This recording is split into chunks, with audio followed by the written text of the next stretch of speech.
So hey guys, welcome to अपना campus. मैं हूं पुष्पेंद्र यादव।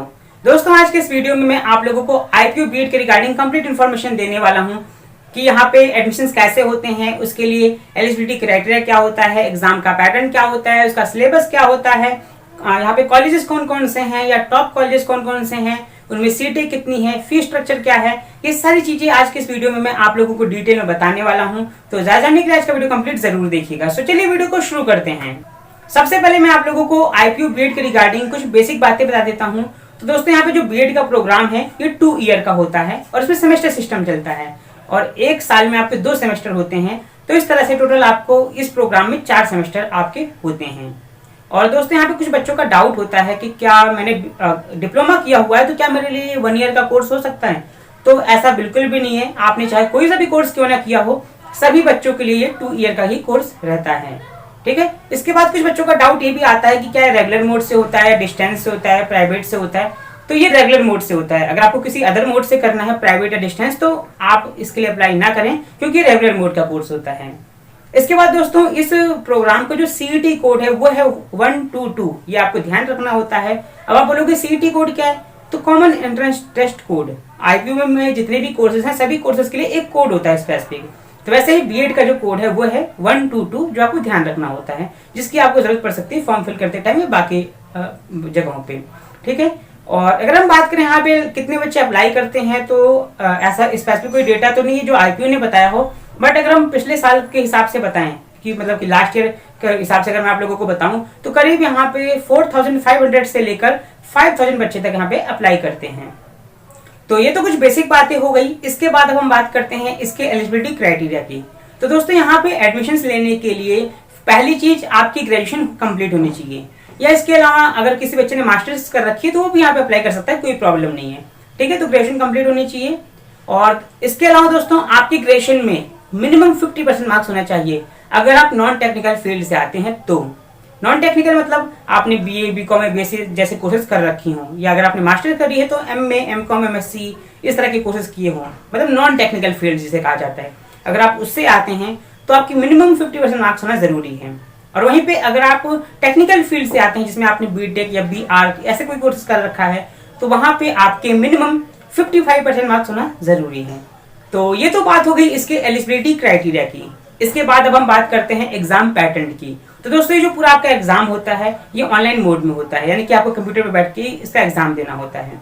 इसके अलावा दोस्तों, इस एग्जाम में आपके MCQ टाइप क्वेश्चंस पूछे जाते हैं, यानी कि एक क्वेश्चन दिया होगा, उसके 4 ऑप्शन आपको देखने को मिलेंगे, तो उसमें से सही ऑप्शन कौन सा है उस पर आपको टिक करना होगा। और ये जो एग्जाम होता है ये इंग्लिश और हिंदी दोनों ही लैंग्वेज में पूछा जाता है। इस एग्जाम की जो ड्यूरेशन है वो है 2.5 आवर, यानी कि 2.5 घंटे का पेपर होता है। तो आपको 100 क्वेश्चंस 2.5 घंटे में करने होते हैं। टोटल 100 क्वेश्चंस होते हैं, तो आपको 100 क्वेश्चंस को 2.5 घंटे में पूरा करना होता है। इसके बाद अगर हम बात करें कि यहाँ पे कौन कौन सा सब्जेक्ट है जहाँ से क्वेश्चंस आते हैं, तो उसके बिहाफ पे हम इस पेपर को 4 सेक्शन में डिवाइड कर सकते हैं। पहला सेक्शन होता है इंग्लिश का, जिससे आपके 15 क्वेश्चंस पूछे जाते हैं। इसके बाद सेकंड आपका आता है रीजनिंग का, जहाँ से 40 क्वेश्चंस पूछे जाते हैं। थर्ड है आपका जनरल अवेयरनेस, जहां से आपके 25 क्वेश्चंस आते हैं। और फोर्थ है टीचिंग एप्टीट्यूड, जहां से आपके 20 क्वेश्चंस पूछे जाते हैं। तो इस तरह से ये 4 सेक्शंस है जहां से आपके क्वेश्चंस एग्जाम में पूछे जाएंगे, और ये सारे मिला के टोटल 100 क्वेश्चंस हो जाते हैं। यहाँ पे दोस्तों एक क्वेश्चन 4 मार्क्स का होता है। तो इस तरह से आपका जो पूरा पेपर है वो 400 मार्क्स का हो जाता है। और यहाँ पे दोस्तों 1 मार्क्स की नेगेटिव मार्किंग भी आपको देखने को मिलती है। तो ये तो बात हो गई इसके एग्जाम पैटर्न की। अब हम बात करते हैं इसका एडमिशन प्रोसीजर कैसा होता है। तो दोस्तों, यहाँ पे एडमिशन लेने के लिए सबसे पहली चीज तो आपको रजिस्ट्रेशन करना होता है। जब भी रजिस्ट्रेशन स्टार्ट होगा तो आपको रजिस्ट्रेशन करना होगा।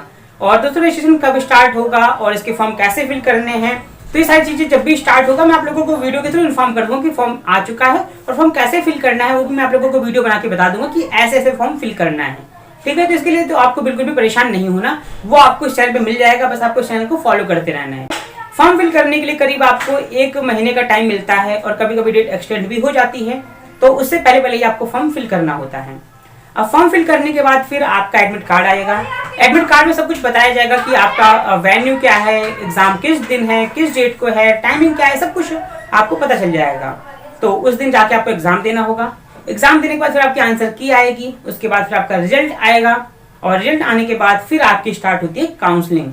काउंसलिंग के लिए फिर से आपको एक रजिस्ट्रेशन करना होता है और फिर आप काउंसलिंग में पार्टिसिपेट कर सकते हैं। और आपके जो ये नंबर अभी आए हैं, आपने जो एग्जाम दिया है सीईटी का, इस एग्जाम के बिहाफ पे ही आपका एडमिशन होगा काउंसलिंग में। आपको कौन सा कॉलेज अलॉट होगा वो इसी नंबर के हिसाब से तय होता है। तो काउंसलिंग का दोस्तों एक अलग ही प्रोसीजर होता है, थोड़ा लंबा प्रोसीजर है। अगर मैं उसको भी इसी वीडियो में बताने लग गया तो वीडियो थोड़ी लंबी हो सकती है, इसीलिए मैं काउंसलिंग का इसमें नहीं बता रहा हूँ। अगर आप लोगों को काउंसलिंग का डिटेल में जानना है तो प्लीज कमेंट करके बताना, मैं काउंसलिंग पर भी एक डिटेल वीडियो बना दूंगा। तो इस तरह से कुछ आपका एडमिशन यहाँ पे चलता है।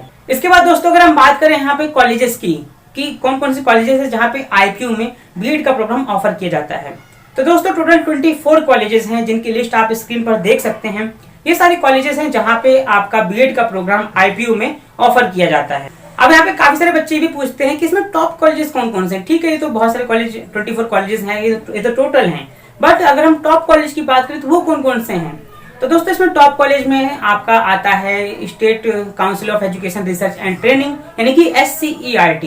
ये दोस्तों एकमात्र ऐसा कॉलेज है आईपीयू का जो गवर्नमेंट कॉलेज है। बाकी सारे कॉलेज जहाँ पे बीएड कराए जाते हैं वो सारे प्राइवेट कॉलेज हैं। ठीक है, तो ये एक टॉप कॉलेज में आपका आ जाता है। इसके बाद आपका आता है लीलावती मुंशी कॉलेज। ये दोस्तों आपका गर्ल्स कॉलेज है, तो बॉयज में अप्लाई नहीं कर सकते हैं।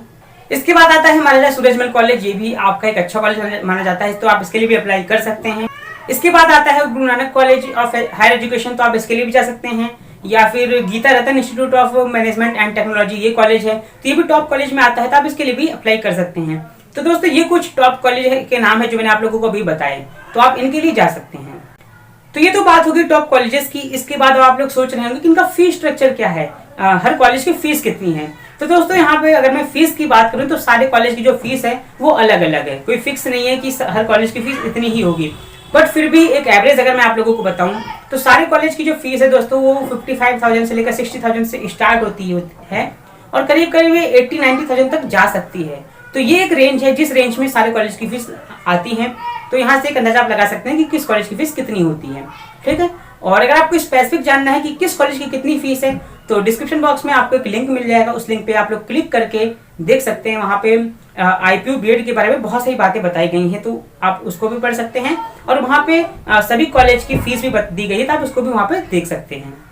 तो दोस्तों ये थी इन्फॉर्मेशन आईपीयू बीएड के बारे में। आई होप आपको सारी बातें समझ में आ गई होंगी।